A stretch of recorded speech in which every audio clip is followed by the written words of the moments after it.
Oke, halo semuanya. Dalam video kali ini, gue bakal ngebahas full sebuah program yang dimana program ini itu bakal bikin lo bisa nyambung ngobrol dengan siapapun dalam 10 menit. Dan sedikit spoiler, bagi teman-teman semua yang mungkin gak terlalu tertarik untuk memperdalam sebuah komunikasi dengan ngeliat bidang psikologi di balik komunikasinya. Jadi soalnya di program ini kita bakal ngebahas apa yang terjadi dalam otak manusia ketika mereka berkomunikasi.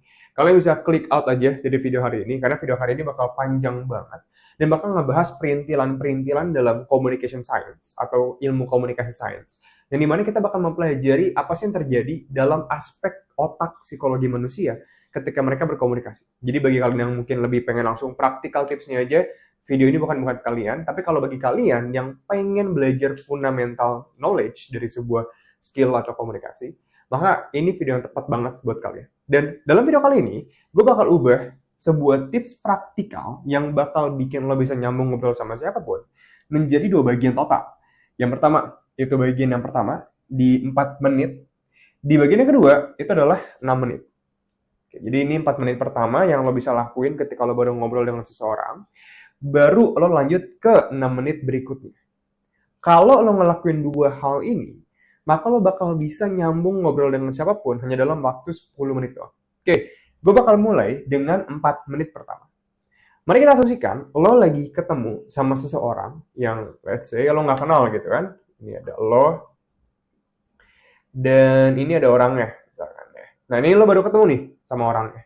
Lo nggak tahu dia itu siapa, lo nggak tahu dia sukanya apa, lo nggak tahu dia itu nggak suka hal apa, lo nggak tahu dia tinggal di mana, lo nggak tahu dia kerja apa, lo bener-bener pure baru mau kenalan sama orang ini. Yang lo tahu, lo cuma bisa memprediksi kira-kira umur dia ini berapa berdasarkan mukanya. Itu doang. Nah, ketika lo ketemu situasi ini, atau lo mungkin kenal, lo pernah dengar tentang dia, tapi lo nggak pernah kenalan sama dia, maka dalam 4 menit pertama, yang perlu lo lakuin untuk bisa nyambung ngobrol dengan orang ini, itu adalah yang gue sebut fase dari A/B testing question. Nah, Bang, oke. A/B testing question itu apa? Dan gimana caranya gue ngelakuin A/B testing question? A/B testing question itu adalah pertanyaan yang kita gunakan dalam komunikasi untuk menggali kira-kira interest dari seseorang itu apa. Jadi kita bakal cari topik yang kira-kira dia suka itu apa. Oke bang, A/B testing question itu digunakan untuk mencari topik yang dia suka. Kenapa gue harus nyari topik yang dia suka? Karena pada dasarnya, orang nggak bakal pernah tertarik ngobrol sama lo kalau lo nggak ngomongin topik yang dia suka. Jadi penting banget nih buat lo ketahuin dulu topik yang dia suka itu apa. Dan setiap orang itu topiknya beda-beda. Mereka sukanya apa, mereka nggak sukanya apa, itu pasti beda-beda total. Nah, makanya A/B testing ini kita gunakan untuk mencari hal tersebut. Nah, A/B testing itu bisa kita lakukan melalui sebuah proses yang namanya active listening. Karena kalau A/B testing question di bahasa Indonesia kan berarti lo mengajukan pertanyaan A/B testing. A/B testing nanti kita ngecoba secara sifat eksperimental. Dan pertanyaan itu kan bakal kita ajukan kalau kita mendengarkan. Iya dong, gak mungkin lo ngomong tapi lo mengajukan pertanyaan. Itu kan sifatnya kontradiktif. Pasti lo harus mendengarkan dulu, baru lo mengajukan pertanyaan. Jadi kegiatan mengajukan pertanyaan dilakukan ketika lo mendengarkan. Nah, mendengarkan ini itu disebut sebagai active listening. Bang, oke. Active listening itu gimana cara ngelakuinnya? Dan pertanyaan A/B testing itu pada umumnya apa aja? Pertanyaan A/B testing yang diajukan ketika lo lagi mendengarkan itu terdiri dari 2 hal. Ya. Yang pertama, lo mengajukan pertanyaan yang akan ngetes ego dia, atau yang kedua, lo bakal mengajukan pertanyaan yang ngetes personal interest dia. Nah, oke, Bang. Kenapa 2 hal ini itu adalah hal yang penting untuk gue ajukan pertanyaan? Karena pada dasarnya, manusia itu selalu bisa dibedakan jadi 2 tipe kategori orang ini ketika mereka berbicara. Ini dari pengalaman gue pribadi, dan dari riset psikologi yang gue lakuin. Berhubungan juga dengan cognitive flow theory nantinya. Tapi ini ada di bagian kedua, kita bakal bahas dulu yang di bagian sini. Manusia itu bakal tertarik ketika 2 hal ini terjadi ketika mereka berkomunikasi. Oke. Yang pertama adalah mereka itu ditingkatkan egonya. Gue nggak bisa pakai bahasa kasarnya karena ada bahasa kasar dalam bahasa komunikasi ini. Tapi intinya second ego. Jadi second ego itu dalam artian mereka itu merasa ego mereka tuh ditinggikan. Nah ini berhubungan dengan teori social acceptance. Jadi kalau lo pelajarin dari sebuah kebutuhan manusia, ada sebuah pertanyaan yang pernah diajukan, yaitu adalah kenapa sih manusia itu hidup di dunia ini dan apa yang mereka butuhkan? Kenapa ada manusia yang lebih pilih uang daripada keluarga? Nah, ketika pertanyaan itu diajukan, pernah ada sebuah research yang dilakukan oleh Abraham Maslow, dan dia menemukan sebuah piramida kebutuhan manusia. Nah, dalam piramida kebutuhan manusia, yang tertinggi itu memang namanya sebutannya actualization self-actualization, aktualisasi diri. Dalam artian mereka pengen jadi Superman, bisa mendapatkan semua hal yang mereka inginkan, jadi Superman, versi terbaik diri mereka. Yang kedua, itu adalah social acceptance. Manusia itu lebih ingin diterima oleh manusia lain. Dan ini bahkan bisa lebih tinggi daripada kebutuhan kayak makanan, tempat tinggal. Jadi secara logisnya kita bisa bilang manusia lebih milih untuk diterima oleh kaum manusia lain. Punya banyak teman, punya banyak pasangan gitu kan, makanya obses di bagian sana gitu kan. Dan mereka ingin diterima oleh orang lain daripada bahkan punya makanan. Semenarik itu kebutuhan emosional manusia. Nah, oleh karena itu, karena piramida kedua tertinggi manusia adalah kebutuhan akan diterima dalam dunia sosial oleh manusia lain, maka kita bisa mengajukan pertanyaan dari ego ini. Kita ngetes, dia tipe orang yang punya ego atau enggak. Kalau dia tipe orang yang punya ego, dia merasa butuh ditinggikan. Pasti lo pernah ketemu orang kayak gitu, ya kan? Dia merasa butuh ditinggi-tinggikan, dia perlu dipuji-puji, dia bilang selalu kayak, gue punya ini loh, gue punya itu loh. Wah, kalau lo pengen ngajak dia ngobrol berjam-jam, orang tipe kayak gitu, gampang banget. Ini bakal kita lanjut ke bagian 6 menit berikutnya. Kalau dia tipe yang ego. Bang, pertanyaan A/B testing ego ini kayak gimana? Lo bisa nanya ke dia. Misalkan, let's say kayak, Bang, lo gila, keren banget lo, achievement masih umur segini dapat ini.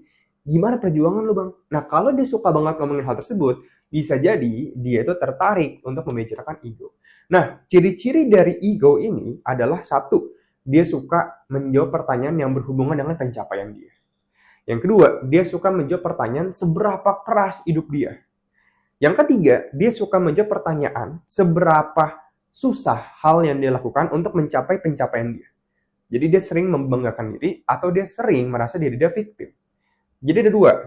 Okay. Itu pertama adalah accomplishment, gua kasih gambar bintang. Atau yang kedua, sorry ini yang pertama, yang kedua adalah victim. Ini gambar kuburan gue sebutnya. Jadi dia merasa diri dia itu yang paling menderita di dunia. Dan either way, orang yang berigo pasti punya dua hal ini. Antara mereka pengen jadi bintang atau pengen merasa jadi victim di dunia. Pilih aja, pick a choice. Lo bisa, gue pengen milih yang bintang bang, gue pengen coba dia tipe orang yang bisa dibangga-banggakan nggak? Tes aja. Coba lo lihat, coba lo tanya ke dia, bang, gila, lo masih umur segini udah bisa ini. Gimana caranya bang? Kalau dia ngomong 2 jaman nggak berhenti-berhenti, berarti emang dia punya ego di bagian bintang. Kalau lo bilang, oh pasti lo hidup lo susah banget ya. Iya nih gue susah banget, gue yang paling menderita gini-gini. Pasti dia masuknya nge-victim. Ini benar-benar banget terjadi dalam dunia. Dan ini berhubungan dengan konsep ego dalam kebutuhan diri manusia. Oke, kalau dia seandainya nggak punya ego, yang menarik banget adalah kadang orang tuh ada juga yang nggak punya ego. Dan ini sering terjadi dalam beberapa orang yang mungkin pedoman filosofi hidupnya itu kuat banget. Mereka merasa kayak gue kayak nggak menderita juga sih. Dan gue juga kayaknya nggak wow banget. Gue hanya sekedar manusia aja. Ini sering banget terjadi. Ya. Bahkan dalam konsep filsafat stoikisme, kita menghilangkan ego. Ada konsep yang disebutkan adalah think lightly of yourself and deeply of the world. Dalam artian, coba pikirkan diri lo jauh lebih sedikit daripada lo memikirkan tentang dunia. Anggap diri lo itu nggak sepenting itu. Itu bahkan ada dalam konsep stoikisme yang mematikan ego. Maka, kalau ini terjadi, kemungkinan kedua, orang itu bakal bisa nyambung ngobrol sama lo berjam-jam adalah melalui personal interest. Dan personal interest ini sekarang itu gampang banget dicari. Bang, gue punya pertanyaan. Orang bisa gak punya personal interest dan ego secara bersamaan? Bisa. Bisa banget. Bisa jadi dia victim dan dia punya personal interest. Bisa jadi dia orang yang suka membanggakan diri atau si bintang dan dia punya personal interest. Bisa banget. Personal interest pada umumnya adalah hal-hal yang dia sukai. Oke, ini bisa jadi let's say gitu, tentang kayak kalau gue suka digital marketing, gue suka ngebahas tentang digital marketing. Atau lo juga sering lihat zaman sekarang ada orang yang suka ngomongin tentang drakor. Atau kalau cowok-cowok pastinya itu bola, atau bisa jadi kripto, investasi, atau bisa jadi bisnis. Atau bisa jadi bagi cowok yang suka nongkrong-nongkrong, pasti kita ngomongin tentang yang namanya filsafat kehidupan. Cewek nggak bisa relate tentang cowok-cowok, kenapa mereka ngobrol panjang lebar sampai jam 3 subuh. Ya ini kita yang bicarakan. Kita dari awalnya filsafat, kita pergi ke kripto, kita pergi ke bola, kita pergi ke bisnis. Ini yang kita terjadi sama cowok. Dan ini terjadi juga di umur berapapun itu. Oke. Jadi bagi lo yang mungkin itu ketemu sama orang baru, tes kira-kira dari semua konten topik pembicaraan ini, baik filsafat, bisnis, apa segala macam, mana topik yang bikin dia, satu, bikin mata dia jadi lebih lebar. Ini secara komunikasi nonverbal, tanda-tandanya. Yang kedua, yang awalnya dia mungkin sambil main handphone, dia taruh handphonenya dan lebih fokus ngedengerin yang lo omongan. Yang ketiga, di topik tersebut, dia ngomongnya panjang lebar banget. Lo bisa dapat feelingnya kok. Karena manusia dalam pandangan komunikasi, kita diciptakan untuk mencapai sebuah sistem receiver information. Jadi lo adalah ultimatum mesin penerima informasi. Kayak sekedar dia ngantuk aja, wah gitu kan. Diri lo tahu dia udah mulai ngantuk dan dia udah mulai bosan. Padahal dia nggak bilang dia bosan. Tapi lo menangkap secara non-verbal. Maka kalau misalkan lo ngelihat dia udah mulai tertarik, dan feeling lo bilang dia udah mulai tertarik ke topik ini, lo nemuin hal yang kita cari dari fase 4 menit pertama ini. A/B testing question. Kita untuk mencari topik yang dia suka. Sekarang yang kedua, di 6 menit berikutnya, kita bakal bikin dia masuk ke dalam flow state. Oke, di sini gue sebut sebagai flow state. Bang, flow state itu apa? Dan gimana caranya bikin dia masuk ke dalam flow state? Dan apa hubungan flow state dengan tadi yang lo bicarakan, topik yang dia suka tersebut? Flow state adalah kondisi di mana lo itu masuk ke sebuah flow yang lo tuh kayak ngerasa waktu itu nggak ada di flow tersebut. Oke, Bang, gue masih nggak paham. Pernah nggak lo ngerjain tugas? Misalnya lo masuk ke sekolah, dan temen lo bilang, kita ada PR lo, kumpulin ya. Hah, PR apaan? Dan pas lo lihat, ternyata beneran lo ada PR. Lo lupa ngerjain PR-nya. Dalam 5 menit, PR lo selesai. Pasti. Yang harusnya lo ngerjain, misalkan kalau besok, kemarin gitu kan lo ngerjainnya, lo butuh 1 jam. Tapi karena lo lagi merasa buru-buru banget, kalau nggak ngumpulin nilai gue jeblok, hancur, akhirnya lo masuk ke dalam flow state. Lo ngerjain PR tersebut dalam 5 menit. Dan pas temen lo nanya kayak, ntar mau makan apa? Ntar dulu, gue lagi dia. Nah itu flow state. Lo merasa kayak waktu itu nggak ada. Nah, bagi lo yang mungkin punya minat nih, let's say misalkan di boxing, atau mungkin ada yang suka kerja di sini, atau mungkin ada yang suka apa, ketika lo ngelakuin hal yang lo suka banget, biasanya lo nggak bakal ngeh waktu itu udah berjalan lama banget. Oh, udah 5 jam, cepet banget ya. Nah itu karena flow state. Flow state itu bisa terjadi juga dalam komunikasi. Oke. Jadi ketika lo ngobrol sama orang, lo bisa jadi lupa waktu.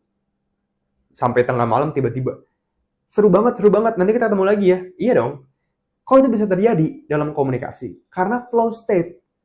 Flow state dalam komunikasi itu terjadi karena ada 3 kriteria kondisi secara psikologi yang diperlukan. 1, orang yang jadi pembicara utamanya, yang awalnya dia merasa dia itu dijudge atau diperceive. Perceive itu dalam artian dipersepsikan. Ketika lo ngobrol sama teman lo pernah ngerasa kayak dia mikir apa tentang gue ya, dia gak bakal ngomong apa tentang gue ya, dia bakal bilang apa ya tentang gue ke teman-temannya ya, dia bakal apa ya. Nah itu kan disebutnya sebagai apa yang bakal orang pikirin, ini nih, orang pikirin tentang diri lo. Nah, syarat pertama dari flow state, kita harus bikin orang kayak gitu, yang awalnya merasa apa yang bakal kita pikirin tentang dia, itu menjadi 1, nggak di-judgment, atau nggak di-judge, atau nggak dihakimi. Oke. Gue bakal kasih tahu caranya gimana nanti, tapi keep in mind ini adalah syarat flow state dulu, gue jelasin dulu. Yang kedua, yang awalnya dia nggak tertarik, dia menjadi tertarik tentang topik yang dibicarakan. Yes, orang nggak akan pernah masuk ke flow state kalau ngomongin hal yang dia nggak suka. Gue jamin, lo dengerin orang ngomong nih, ya, tentang topik Korea drama, tapi lo sukanya filsafat, lo bakal menderita banget. 1 jam berlalu aja kayak 10 jam. Tapi kalau dia ngomongin filsafat yang sama-sama lo suka, 1 jam berasa kayak 1 menit. Makanya gue bilang, syarat dari flow state terjadi dalam kondisi hidup manusia adalah lo harus suka dulu sama hal yang lagi dilakukan. Dalam konteks komunikasi, hal yang suka lo lakukan adalah topik yang suka lo bicarakan. Dapat poinnya? Jadi yang awal dia nggak tertarik menjadi tertarik. Oke, di sini topik. Yang ketiga adalah cognitive overload menjadi descent load. Yes, jadi topik yang dibicarakan, kalau terlalu berat secara kognitif bebannya, ini bisa dilihat kalau misalkan lo lagi ulangan matematika, dan lo berasanya kayak, aduh, susah banget nih, udahlah, gue males dengerinnya. Atau pas lo lagi jelasin sama dosen tentang konsep komunikasi, misalkan yang rumit banget pakai bahasa yang kalau semuanya hari ini adalah persepsi, perseptual, persepsi komunikasi, olfatik segala macam, pakai bahasa-bahasa akademis pada umumnya sering terjadi. Biasanya kita jadi malas dengerinnya karena bagi otak kita itu terlalu berat banget bebannya. Jadi topik kalau terlalu berat bakal bikin otak kita jadi males dengerin topik tersebut. Topik kalau nggak berat sama sekali, lo belajar A, B, C, D, E, F, G, H, I, J, K, L, M, N, lo bakal males dengerin. Karena nggak ada tantangannya bagi lo. Jadi otak lo bakal masuk ke dalam flow state ketika hal yang dikerjakan atau dibicarakan itu tidak terlalu menantang, tapi cukup menantang. Jadinya itu bikin otak lo tuh bisa mikir. Bisa lo cari solusinya. Let's say, misalkan gue bilang kalau, bro, kalau lo pribadi lebih ngerasa lebih bagus MU atau Barcelona secara overall. Itu lumayan menarik tuh ya. Tapi kalau gue bilang ke lo, bro, kalau menurut lo pribadi dari proyeksi keuangan, gimana sih proyeksi MU dalam 7 tahun ke depan? Kira-kira mereka bakal ngalamin yang namanya pilot atau enggak? Itu kayak, apaan sih? Jadi dapat poinnya ya, lo harus membicarakan topik yang memang sesuai dengan takaran knowledge. Ini gue bakal bahas di bagian berikutnya. Oke, ketika lo tahu 3 syarat utamanya adalah satu, mereka nggak bersedia hakimin. Yang kedua, mereka tertarik sama topiknya. Dan yang ketiga, itu cukup menantang bagi mereka. Maka ada 3 langkah utama yang bisa lo lakuin dari sini. Yang bakal bikin siapapun jadi betah ngobrol sama lo. Oke, satu, ya. Ketika lo berbicara sama dia, bikin orang tersebut itu nggak merasa dihakimin dengan cara ngelakuin yang namanya active listening.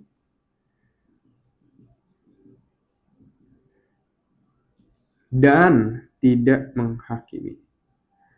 Ini syarat pertama. Jadi lo tetap lakuin active listening. Bang, gimana cara gue ngelakuin active listening? Kepanjangan banget kalau gue jelasin di video hari ini. Lo bisa cek aja di kursus gue namanya 3 Hour Communication di Stanley Academy. Di sana gue udah bahas full cara lo bisa ngelakuin active listening yang bakal bikin siapapun betah ngobrol sama lo berjam-jam. Jadi kalau kepanjangan banget gue jelasin di sini, cek aja sendiri. Oke. Yang kedua dari active listening ini adalah jangan menghakimi. Kalau misalkan let's say dia bilang kayak gue malu sih tapi kayak gue suka banget sama kartun gitu.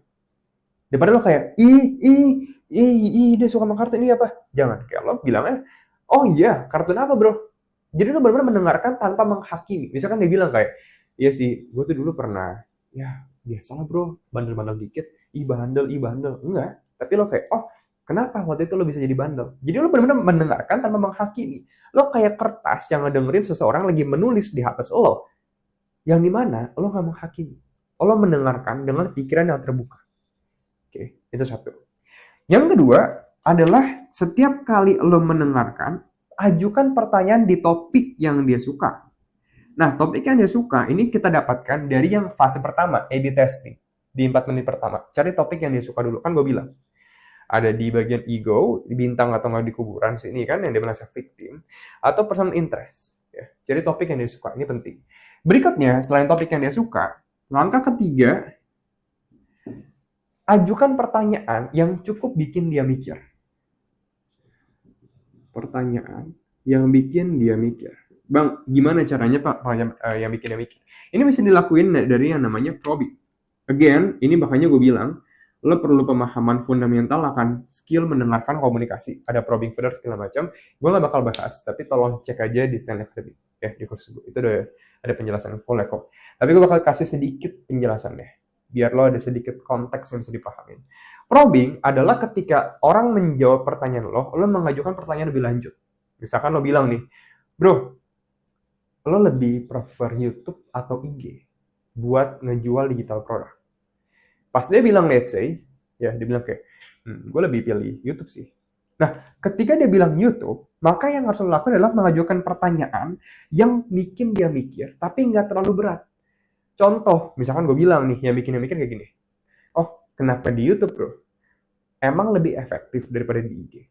Itu bikin dia mikir. Dia harus mikir alasannya itu apa. Tapi dia nggak harus yang sampai kayak, gimana ya cara ngitungnya ya? Kalau gue nanya misalnya kayak gini, oh di YouTube ya bro ya? Tapi gini bro, kalau di YouTube itu secara algoritma, lo percaya gak persepsi dari audiens yang terbentuk emang lebih oke terhadap digital produk yang lo jual daripada di IG? Apa lo yakin kayak gitu? Nah itu kan jauh lebih susah dipikirin. Jadi Cukup ajukan pertanyaan yang bakal bikin dia mikir, tapi nggak terlalu mikir yang berat. Oke. Nah, again, ini adalah tips praktikal yang bisa lo lakuin. Ini adalah fundamental knowledge yang gue jelasin. Makanya gue bilang di awal, fundamental knowledge itu penting banget buat dipahamin. Karena kalau lo nggak pahamin fundamental knowledge ini, lo nggak bakal tahu asal dari practical knowledge ini di mana. Makanya dalam fisika pun selalu dijelaskan, ketika lo belajar tentang Isaac Newton, lo baru bisa tahu tentang Albert Einstein. Kalau lo nggak tahu fundamentalnya, lo cuma tahu Einstein ada doang, lo nggak bakal tahu asal informasi tersebut dasarnya dari mana teorinya. Makanya gue bilang, fundamental knowledge harus dipelajari terlebih dahulu sebelum practical knowledge. Itu bagi gue pribadi, dan itu bakal bikin lo bakal lebih connect, bakal lebih paham sama pengajaran yang diberikan. Nah, by the way, bagi lo pada, gue lagi cari orang-orang yang pengen komitmen belajar komunikasi dalam 30 hari ke depan, dan ini nggak buat siapapun. Dan ini nggak buat semua orang. Dalam program 30 hari ini, lo bakal mempelajari sebuah sistem komunikasi yang bakal bikin lo bisa bicara tanpa rasa gugup, gagap, belibet, dan bakal bikin siapapun jadi nyaman ngobrol sama lo. Lo bisa ngelakuin komunikasi persuasif yang bikin siapapun bilang iya ke yang lo minta. Lo bakal bisa berretorika. Lo bakal bisa berdebat dengan siapapun tanpa kalah. Jadi lo mempertajam argumen lo. Dan lo juga bisa memahami mengenai konsep kekuasaan dalam komunikasi. Jadi lo bisa menggunakan hal tersebut baik dalam perkantoran, pengusaha, lo perlu negosiasi bisnis segala macam. Dan lo juga bakal belajar seperti karisma, cara bikin orang jadi betah ngobrol berjam-jam sama lo. Jadi ada aspek kita bakal ngebedah karisma bukan dari sisi mistis ya, pakai susuk segala macam, enggak, tapi dari sisi komunikasi. Nah, lo bisa cek program gue, 3 Hour Communication. Di program ini, lo perlu ngelakuin 3 hal doang untuk mendapatkan janji yang tadi gue sebutin. 1, pelajarin materinya yang berupa video, dan kerjakan tesnya. Jadi setiap materi bakal ada tesnya juga. Yang kedua, kerjakan hal-hal yang memang udah diinstruksikan. Kayak misalkan nanti lo bakal belajar namanya cara berpikir efektif untuk memperjelas pesan yang lo sampaikan. Ada hal yang harus lo lakuin 30 hari ke depan. Jadi tolong ikutin hal tersebut, di mana hal ini itu menjadi syarat bagi lo untuk bisa mendapatkan manfaat dari yang gue janjikan di awal. Yang ketiga adalah lo itu harus juga mempraktekkan semua materi yang disampaikan ke dalam kehidupan lo, yang dimana udah gue susunin juga nanti di Moodle ya, di kursusnya. Dalam 3 bulan ke depan, hal-hal apa aja yang harus lo praktekkan kepada teman-teman lo. Jadi nggak cuma fundamental knowledge ya, nanti ada applied knowledge-nya juga. Oke. Nah, ini kalau misalkan lo pengen cek programnya, lo bisa cek aja di www.stanleyacademic.com. Di sana udah ada 850 orang lebih yang merasakan perubahan drastis dalam kehidupan mereka. Baik mereka karyawan swasta, BUMN, pengusaha, ada banyak banget ya, freelancer, profesional. Lo bisa cek di stanleyacademic.com. Atau lo bisa klik linknya di pin komentar di bawah. Bye-bye.